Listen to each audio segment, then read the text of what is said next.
Hello दोस्तों, आज हम बात करते हैं एक बहुत ही शानदार बुक के बारे में जिसे आपको ये यकीन नहीं होगा कि इस बुक को लिखने में 20 साल से ज़्यादा लग गए। 20 साल का मतलब आप समझते हैं? 20 साल का मतलब एक इंसान की ज़िंदगी में बहुत ही इंपॉर्टेंट वक्त होता है।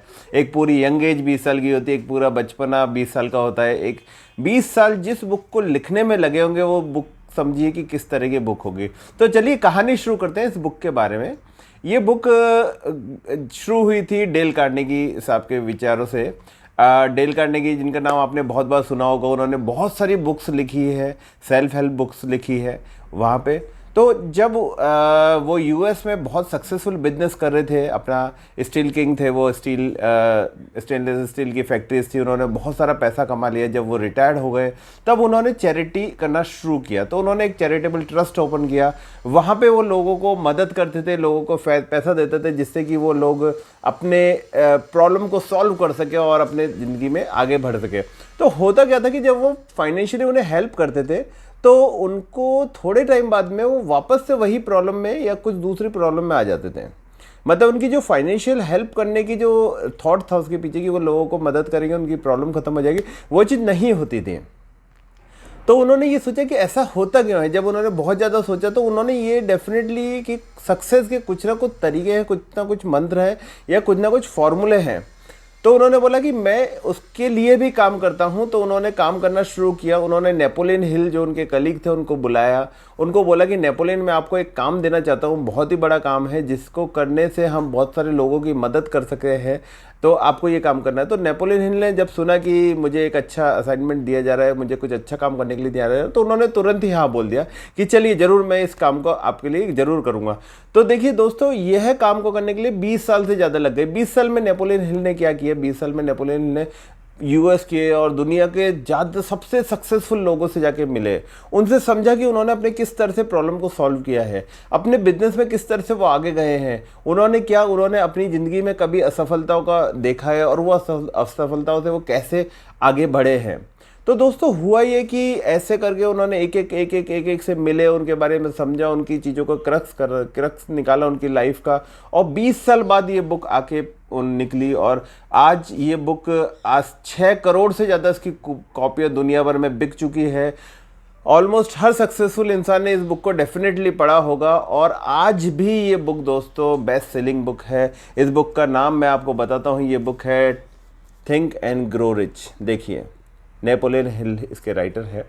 ये बहुत ही शानदार, बहुत ही बढ़िया बुक है। मैं आपको सबको रिकमेंड करूँगा कि इस बुक को लाइए, पढ़िए, और ऐसे लोगों को भी जिनको मदद की ज़रूरत है उनको भी ये दीजिए। चलिए हम इस बुक के बारे में और देखते हैं कि हम कैसे अपनी ज़िंदगी में सफलता पा सकते हैं, अपने गोल पा सकते हैं, अपनी प्रॉब्लम को सॉल्व कर सकते हैं और अपनी सोसाइटी में हमारा एक नाम, रेपुटेशन, जो भी एक इंसान की जो भी इच्छा है वो कैसे पूरी हो सकती है। तो इस बुक में सीक्रेट फॉर्मूलेज हैं आपकी सफलता के लिए। तो चलिए, इस बुक में टोटल 14 चैप्टर हैं, उसमें से कुछ चैप्टर्स के बारे में हम लोग बात करेंगे। सबसे पहली एंड मोस्ट इम्पॉर्टेंट जो चैप्टर है इसमें वो डिज़ायर है। देखिए दोस्तों, यदि आपको किसी भी चीज़ की डिज़ायर नहीं है ना, तो वो आपको डेफिनेटली कभी भी नहीं मिल सकती है। स्ट्रॉन्ग डिज़ायर होना बहुत ज़रूरी है। आपने बहुत सारी फिल्मों में, बहुत सारी मूवी में देखा होगा कि जब आप किसी चीज़ को अच्छी तरह से चाहते हैं तो कायनात भी आपको मिलाने में उसको हेल्प करती है वो चीज़ को। तो स्ट्रॉन्ग डिज़ायर बहुत ज़्यादा ज़रूरी है किसी भी चीज़ की। यदि आप उसकी स्ट्रॉन्ग डिज़ायर करते हैं, जैसे कि आपको बड़ी कार खरीदनी है, बड़ी फैक्ट्री खरीदनी है, सेटअप करना है कुछ भी चीज़, या आपको शादी करनी है, जब आपकी स्ट्रॉन्ग डिज़ायर रहेगी तभी वो चीज़ आपके साथ पॉसिबल है कि वो पूरी होगी। उसके बाद में जो चैप्टर आता है उसका है फेथ। स्ट्रॉन्ग डिज़ायर है लेकिन आपको फेथ नहीं है तो डेफिनेटली वो पूरी नहीं होगी, क्योंकि आपको फेथ होना बहुत ज़रूरी चीज़ों के ऊपर। यदि आपको उस चीज़ के ऊपर विश्वास है कि मैं ये हासिल कर सकता हूँ, मैं ये पा सकता हूँ, तो देर से देर वो चीज़ डेफिनेटली आपको मिलने वाली है। यदि आप अपने अंदर अपने खुद के ऊपर फेथ नहीं रखते कि मैं ये चीज़ पा सकता हूँ, तो डेफिनेटली आप अपने आप को धोखा दे रहे हैं। उस चीज़ के लिए एफर्ट्स लगाने, इसलिए हमेशा फेथ रखिए कि जो भी चीज़ है वो आप पा सकते हैं। फिर उसके बाद अगला आता है ऑटो सजेशन। ऑटो सजेशन मतलब कि आपने नॉर्मली, बहुत जनरली हम लोग बात करते हैं तो ये सुना है कि खाली घर शैतान, खाली दिमाग शैतान का घर, इस तरह की बातें होती है। तो ये ऑटो सजेशन बहुत इंपॉर्टेंट टूल, एक टेक्निक है कि जब भी आपके माइंड में कुछ खालीपन रहता है तो डेफिनेटली आप उसे कहीं ना कहीं अच्छी चीज़ों में एंगेज कीजिए। कुछ अच्छी चीज़ें पढ़िए, अच्छे लोगों से मिलिए, अच्छी चीज़ों के बारे में सीखने की कोशिश कीजिए या कोई प्रॉब्लम को सॉल्यूशन निकालने की कोशिश कीजिए, जिससे होगा क्या कि आपका माइंड कहीं ना कहीं अच्छी चीज़ों में एंगेज रहेगा। इसी तरह से जब आप कुछ चीज़ पाना चाहते हैं तो उस चीज़ के ऊपर सोचने का, थॉट प्रोसेस करने का लिए आप अपने माइंड को सजेशन दीजिए। फिर उसके बाद आता है chapters specialised knowledge. Dale Carnegie का ये मानना था कि आपको बहुत सारी नॉलेज है, कोई अच्छी बात है, लेकिन आपको जो भी आप काम कर रहे हैं उसके अंदर स्पेशलाइज्ड नॉलेज होनी चाहिए। यदि आपको स्पेशलाइज्ड नॉलेज नहीं है ना, तो ये बहुत मुश्किल हो जाता है कि आपको सफलता पाना। स्पेशलाइज्ड नॉलेज, जैसे कि डेल कार्नेगी खुद बहुत ज़्यादा पढ़े लिखे नहीं थे, लेकिन उनको स्टील जो बिजनेस करते थे उसके अंदर बहुत अच्छी नॉलेज थी। आप स्टीव जॉब्स को देख लीजिए, वो अपने डिज़ाइन और अपनी टेक्नोलॉजी के लिए बहुत ज़्यादा कॉन्फिडेंट थे, इसलिए उन्होंने आज इतनी बड़ी कंपनी खड़ी करी है। ईलॉन मस्क को देख लीजिए, तो ये सब लोगों के पास में स्पेशलाइज्ड नॉलेज है, इसलिए आज उन्होंने इतने बड़े मुकाम पर पहुँचे हैं। उसके बाद इमेजिनेशन, ट्रस्ट, डिज़ायर, फेथ, ये सब के बाद में इमेजिनेशन बहुत ज़रूरी है, क्योंकि इमेजिनेशन एक एक्स्ट्रा ताकत देता है आपको। क्योंकि जब आप इमेजिन करते हैं कि जैसे आपने कार खरीदने की बात बोली थी, मैंने फैक्ट्री की बात बोली थी या फॉरेन ट्रिप की बात बोली थी, तो यदि आप इमेजिन करते हैं कि हाँ मैं ये सब चीज़ें कर रहा हूँ, मैं ये ऑलरेडी मेरी लाइफ का पार्ट है, जैसे कि आप बहुत बड़ा घर खरीदना चाहते हैं या बंगलो खरीदना चाहते हैं, तो आप ये इमेजिन कीजिए कि आप और आपकी फैमिली उस घर में बहुत एंजॉय कर रहे हैं, सब लोग साथ में रह रहे हैं, आप अपनी जैसी ज़िंदगी जीना चाहते थे वैसी ज़िंदगी। तो वो इमेजिनेशन आपको बहुत ज़्यादा मदद करेगा आपके गोल को जल्दी से अचीव करने के लिए। फिर उसके बाद है ऑर्गेनाइज्ड प्लानिंग। देखिए दोस्तों, मैं आपसे दो सिनेरियो शेयर करता हूँ। एक काफ़ी इंटेलिजेंट इंसान है जिसके पास प्लानिंग नहीं है, और एक इंसान है जो बहुत ज़्यादा नॉलेज नहीं रखता लेकिन उसके पास प्रॉपर प्लानिंग है। तो बताइए किस इंसान की सफलता के चांसेस ज़्यादा बढ़ जाते हैं? डेफिनेटली जिसके पास प्लानिंग है, क्योंकि प्लानिंग एक बहुत इंपॉर्टेंट रोल प्ले करता है किसी भी चीज़ को पाने के लिए, उसको सक्सेसफुल करने के लिए। फिर अगला पॉइंट आता है डिसीजन मेकिंग। देखिए यहाँ पे डिसीजन मेकिंग में बहुत ही इंपॉर्टेंट चीज़ है, क्योंकि अच्छे लोग डिसीजन नहीं ले पाते। और आपने सुना होगा कि जो इमीडिएट फटाफट तुरंत डिसीजन लेते हैं वो लोग अपनी लाइफ में बहुत कुछ कर पाते, क्योंकि उनके पास उतना टाइम रहता है कि यदि उन्होंने रॉन्ग भी डिसीजन लिया तो उसको फटाफट कैसे करेक्ट करना है। अधिकतर लोग प्रोकास्टिनेट करते रहते हैं, अपने डिसीजन नहीं ले पाते। जैसे कि हमारे रतन टाटा सर है, उनका एक सिंपल डायलॉग है कि पहले मैं डिसाइड करता हूँ, पहले मैं डिसीजन लेता हूँ, फिर उसे पूरा करने के लिए अपना थॉट प्रोसेस और पूरी मेहनत करता हूँ। तो डिसीजन लेना बहुत ज़रूरी है।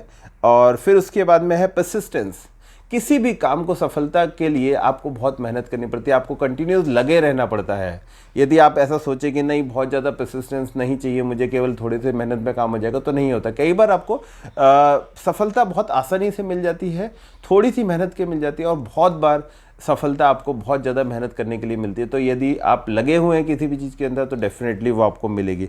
फिर पावर ऑफ द मास्टरमाइंड। फिर इसके बाद में आपके माइंड की पावर के ऊपर है कि आप किस तरह से अपने माइंड की पावर को यूटिलाइज करते हैं, आप अपनी एनर्जी को कैसे चैनलाइज करते हैं। फिर उसके बाद है सबकॉन्शियस माइंड। सबकॉन्शियस माइंड जो कि ये भी एक इम्पॉर्टेंट रोल प्ले करता है आपकी लाइफ के लिए, क्योंकि आपके सारे डिसीजन सबकॉन्शियस माइंड ही लीड करता है।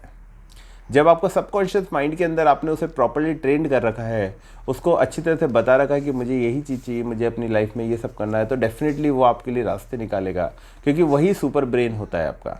ठीक है, तो यहाँ पे ब्रेन है। और इसके बाद में एक और पॉइंट आता है सिक्स सेंस।